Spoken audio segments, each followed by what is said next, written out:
Dengan Ibu siapa? Erni Melsi, Sebagai apa, Bu? guru Guru apa? bahasa Inggris. Guru bahasa Inggris. Gimana, Bu, tanggapannya mengenai kegiatan ini? Oh, bagus untuk meningkatkan kompetensi guru. Ada kesusahan nggak, Bu, menjalaninya? Insya Allah enggak. Nggak. Apa, Bu, harapan ke depannya? Tidak ada lagi tes seperti ini. Oh, ini berapa jam Ibu baru mulai? Sudah setengah jam. Setengah jam, Bu, ya? Tapi sejauh ini nggak ada kendala? Alhamdulillah enggak. Nggak. Siap, Bu. Kasih, Bu, ya. Ya. Maaf, Pak, dengan Bapak siapa? Dengan Pak Asrowi Pak Srowi sebagai wakil kurikulum. wakil kurikulum. Pak, gimana ini dalam kegiatan apa sih, Pak? Ya, kegiatan gladi bersih Undika tahun pelajaran 2019-2020.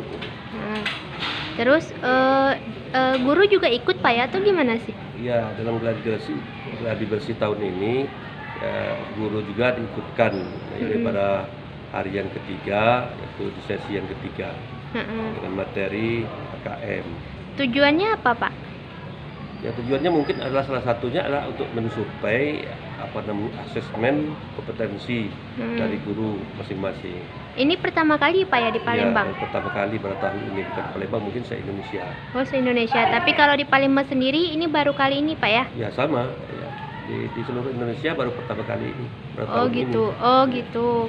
Terus, Pak, tujuan dari AMB ujian untuk guru ini apa, Pak?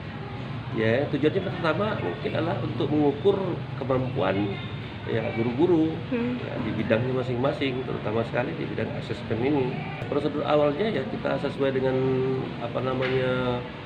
petunjuk dari Dinas Pendidikan dan sesuai dengan kalender pendidikan juga. Ya, kemudian dari Dinas Kementerian Kemendikbud yang kita dijadwalkan ada beberapa kegiatan sebelum mengikuti kegiatan Undika. Di antaranya itu kegiatan yang hari ini laksanakan yaitu gladi bersih.